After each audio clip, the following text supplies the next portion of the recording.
सबसे पहले तो मैं मुबारकबाद देना चाहूंगा कि हमारी दो मैडमें जो जीत के आई है, रामबन से भी नेशनल कॉन्फ्रेंस को मैंडेट दिया है लोगों ने, और अपना किश्तवाड़ से भी जो चेयरमैन की सीट पे नेशनल कॉन्फ्रेंस जीत के आई है। मुबारकबाद है हमारी पार्टी को और हमारे पार्टी के लीडर जनाब उमर अब्दुल्ला साहब, फारूक अब्दुल्ला साहब, मियां अल्ताफ साहब, देवेंद्र सिंह राणा साहब, सिराज किचलू साहब, डॉक्टर चमन साहब, जिन्होंने यहाँ पे मेहनत की और नेशनल कॉन्फ्रेंस दोनों जगह बहुत ही अच्छे वोटों से जीत के आई और दोनों जगह नेशनल कॉन्फ्रेंस के चेयरमैन बैठे हैं।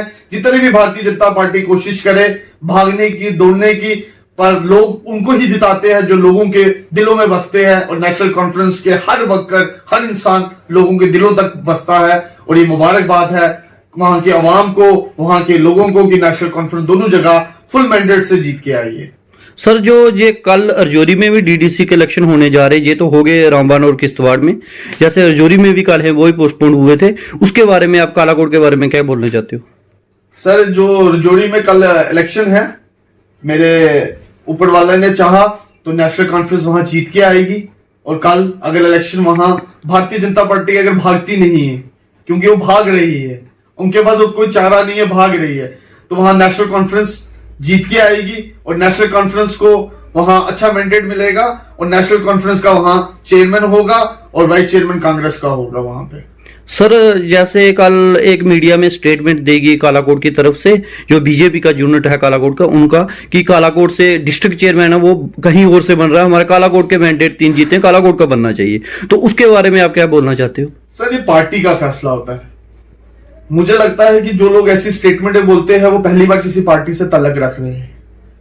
ये नेशनल कॉन्फ्रेंस एक पार्टी है, एक तंजीम है, उसका फैसला है, क्योंकि पार्टी का एक सिस्टम होता है, एक सीनियरिटी लेवल होता है कि किसको कहां मैंडेट देना है और किसने कहां से लड़ना है।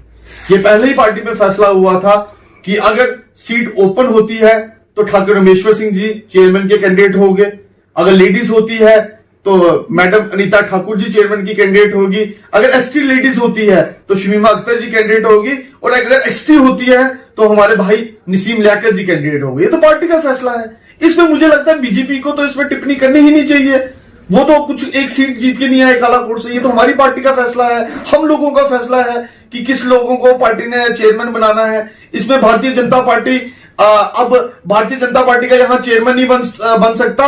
अब ये टिप्पणियां देते हैं कि किसको चेयरमैन बनाना है, ये किसको वाइस चेयरमैन बनाना है। मैं उनसे खाली एक सवाल पूछना चाहता हूं भारतीय जनता पार्टी से कि कालाकोट से अगर इनको कालाकोट से ये भी भारतीय जनता पार्टी में गए थे तो रविंद्र रैना की कुर्सी में भी तो कालाकोट के आदमी को भी चेयरमैन स्टेट प्रेसिडेंट बनाना चाहिए था, तब क्यों नहीं?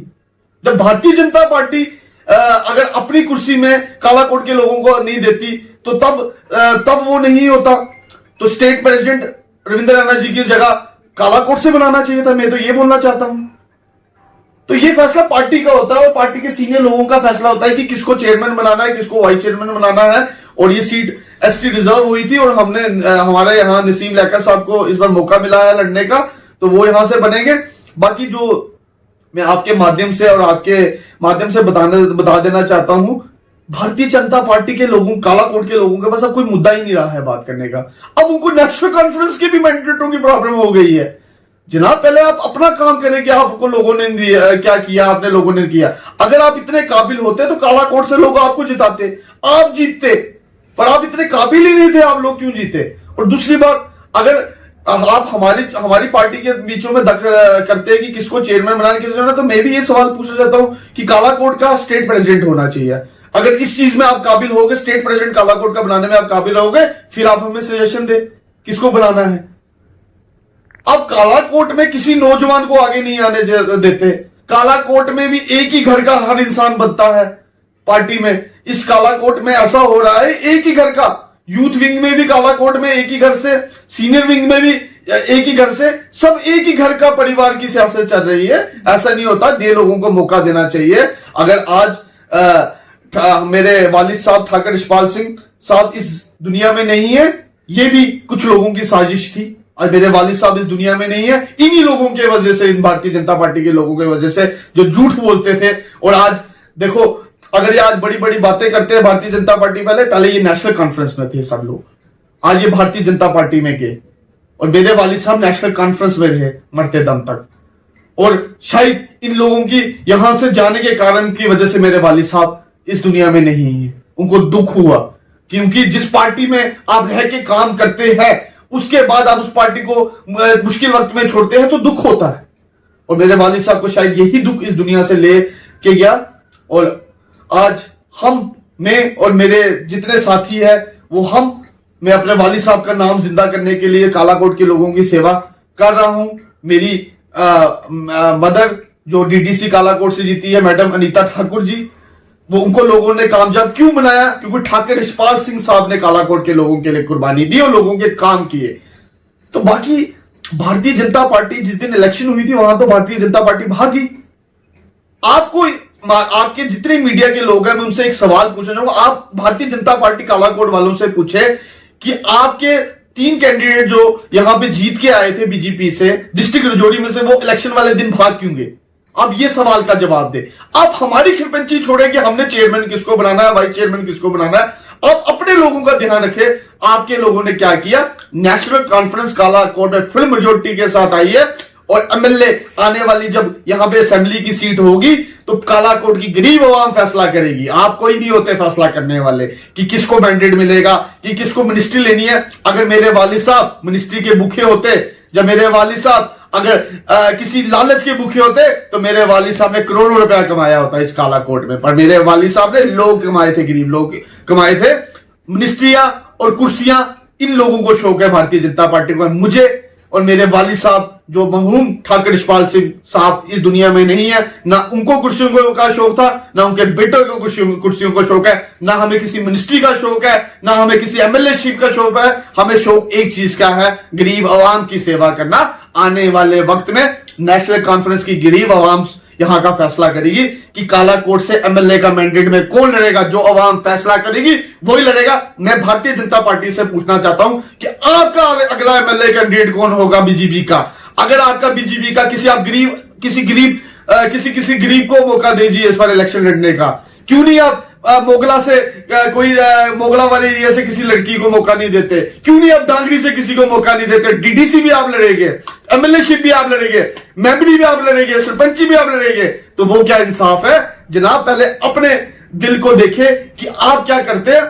हाँ, मैं उस दिन आप लोगों को लीडर मानूंगा जिस दिन आप अपना नाम काट के किसी गरीब कालाकोट के इंसान का नाम आगे करेंगे आने वाली सियासत में, तब मैं मानूंगा। डीडीसी में भी लोगों ने आपको हराया है। अब एमएलए की जब इलेक्शन आएगी तो आप किसी गरीब को मौका दीजिए एमएलए का लड़ने के लिए, किसी गरीब बंदे को मौका दीजिए लड़ने के लिए जो लड़े भारतीय जनता की टिकट में। मेरी पार्टी का फैसला मेरी लीडरशिप करेगी कि किसको करना, और मेरे कालाकोट की आवाम फैसला करेगी आने वाले वक्त में कालाकोट से लेजिस्लेटिव असेंबली में कौन लड़ता है। अगर मेरी पार्टी फैसला करेगी कि किसी मेरे भाई को लड़ाना है तो हम उस भाई को लड़ाएंगे। मेरी पार्टी फैसला करेगी किसी हमारी बहन को लड़ाना है, किसी माता को लड़ाना है तो हम उसको लड़ाएंगे। अगर मेरी पार्टी फैसला करेगी कि हमें अपनी पार्टी के किसी सीनियर ओहदेदार को लड़ाना है तो हमारी पार्टी उसको लड़ाएगी।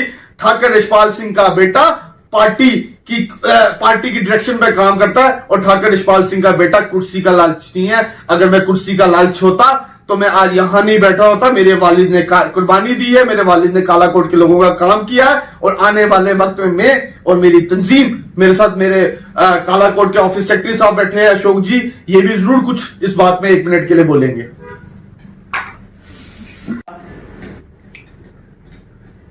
विशाल जी, जैसे कि हमारे नौजवान लीडर और कालाकोट असेंबली हल्का के इंचार्ज, इन्होंने जो मीडिया में ब्रीफ किया,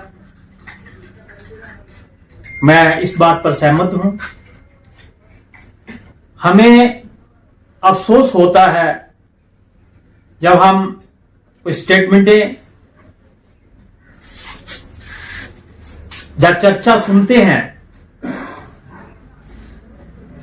कौन क्या करता है, कौन कैसे रहता है, ये किसी को हक नहीं है। वो अपने घर को देखे। हमारे घर में नजर डालना हमारी पार्टी का डिसीजन जो है, वो जैसे हमारे नौजवान लीडर ने कहा, वो हमारी पार्टी का अपना अंदरूनी मसला है। किसको इलेक्शन लड़ाना है, किसको नहीं लड़ाना है, ये देखें। ये एक दूसरे को कहते हैं देश निकाला दे देना चाहिए, देश से बाहर कर देना चाहिए, ये इनकी परंपरा है। हम तो कहते हैं कि हम सभी इकट्ठे हैं, कालाकोट की जितनी भी आवाम है। हमने कभी ये नहीं कहा कि हाँ इसको पार्टी में नहीं रखना, इसको पार्टी से निकालना है, इसको देश निकाला देना है। जो भी यहां की नुमाइंदगी करता है या जिसने की है, हम उसका आदर करते हैं। ये अनाप शनाप बातों का हम आदर नहीं करते।